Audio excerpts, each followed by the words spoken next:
За ерөнхийдөө Австри улсын Вена хот маань бол сүүлийн 5 жилд 3 удаа дараалаад баг хамгийн хүн амьдрахад таатай хотоор шалгарсан. За энэнийг ямар үндсэн шалгуураар тодорхойлдог вэ гэхээр аюулгүй байдал, эрүүл мэнд, боловсрол, дэд бүтэц, за тэгээ ногоон байгууламж гэсэн ийм шалгууруудыг авч үздэг.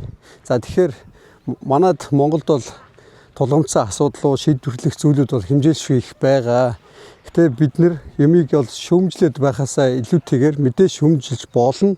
Гэхдээ энэ шийдвэрийг хайдаг, тулгымцсан зүйлүүдийг шийдэх гарц гаргалгааг эрэлхийлдэг ийм байгаасаа энэний нэг тодорхойч гэсэн хувийн нөхдөг байгаасаа гэж та бүхэдээс хүсэж байна.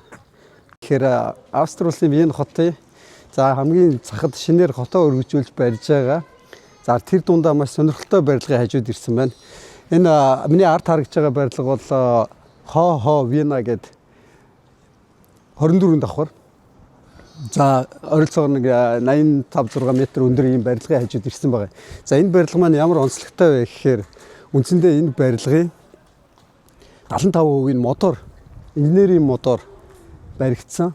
За бидний толгойд бол төсөөллөөр бол ихэнхдээ өндөр барилгыг бол за гангаар, бетоноор, за дээрэс нь юу гэдэг том шилэн пассатаар төсөөлөгдөг те. Гэтэл одоо сүүлийн жилүүдэд модыг ашиглаад инженерийн аргаар, технологийн аргаар ийм барилгыг одоо барьсан ингээд харагдаж байна. За үндсэндээ энэ барилга маань өөрсдөө бол 75% нь бол модоор баригдсан гэсэн үг.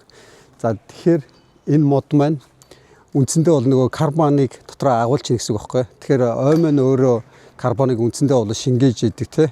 Тэгээ хүчил төрөгчийг ялгаруулж идэг. Тэгээд тэр утгаараа модны хуурай массын 50% нь бол карбон агуулдаг гэж үздэг. Тэгэхээр энэ барилга нэг ёсондоо одоо барилгаараа байгаад хэдэн 10 жил, магадгүй хэдэн 100 жил ингээд карбоныг агуулгадаад байж их гэдгээр ийм онцлогтой. Тэгээ нөгөө талаас sustainable urban management гэж байдаг те.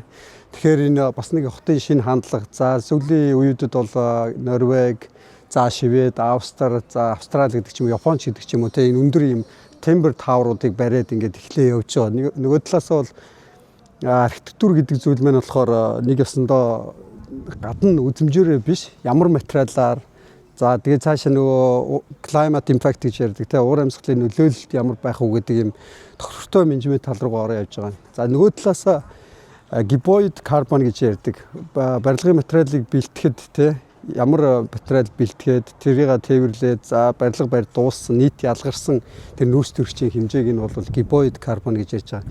Тэгэхээр нөгөө талдаа бол энэ барилга маань бол одоо карбон агуулж байгаа гэсэн үг. За цаана нөгөө sustainable forest management гэдэг доктортой ашиглалтаар энэ модыг бэлтгэж байгаа гэсэн үг. Тэгэхээр нэг ясандаа бол ийм доктортой одоо барилга гэсэн ийм нэг шинэ ийм хандлагыг бий болгож байгаа гэж ойлгож болно. За энэ модыг бол мэдээж хэрэг одоо өндөр барилга барихад чиг тэгэл дээрээс нөгөө галын аюулгүй байдал гэдэг ч юм уу те нэг тийм болохоор хайбрид болгоод 25% нь мэдээж нөгөө shot lift гэх зэрэг юмнуудыг хийхин тулд ингэж бетон ган ч юм уу ийм шилэн зүйлүүдийг ашиглаж явагдаж байгаа. Тэгээ нөгөө талаас бол энэ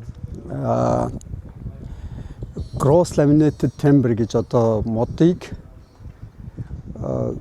эсрэгээр нь үе давхарлаад эсрэгээр нь үеийнх нь эсрэг хэдэн давхар болгоод маш өндөр даралтаар шахаад тэгээд ингээд энэ одоо cross laminated timber гэдэг зүйлийг хийгээд ийм өндөр барилга барьж байгаа. Тэгэхээр мод маань өөрөө маш бат бүх дээрээс нь галын аюулгүй байдлаасаа ч гэсэн ийм чанарын стандарт хангаад одоо ингээд судалгаанууд нь цаашаа үргэлжлээд магадгүй явандаа ингээд өндөр барилгуудыг бариад явах юм шийдлүүд гараад ирж байгаа байхгүй.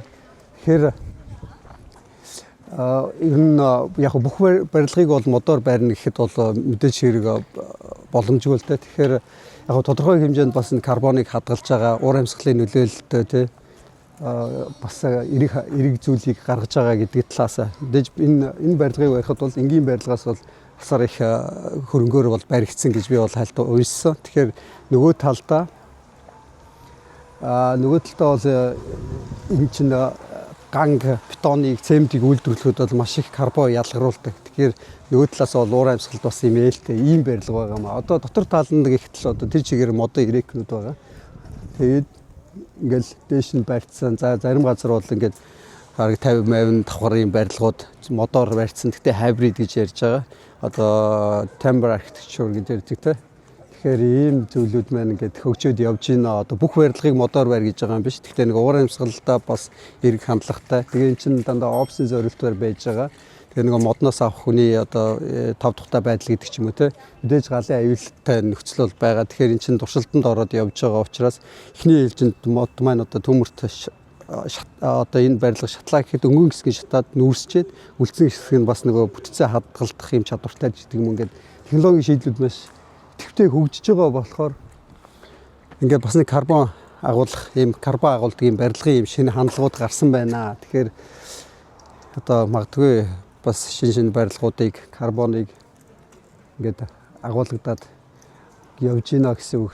Карбон ямар нөхцөлдөө одоо агаарт гарч нүүрс төрөгчийн давхар эсэл болж гинэ гэхээр шатж байгаа мод шатахад нэг бол нөгөө өвчин хоортонд ялцрахад ингээд карбон юм уу нөгөө метан үүсдэг ийм нөхцөл байдал үүсдэг. Тэгэхээр энэ маань бол одоо жинхэнэ карбон агуулсан барилга гэж хэлж болно. Зээ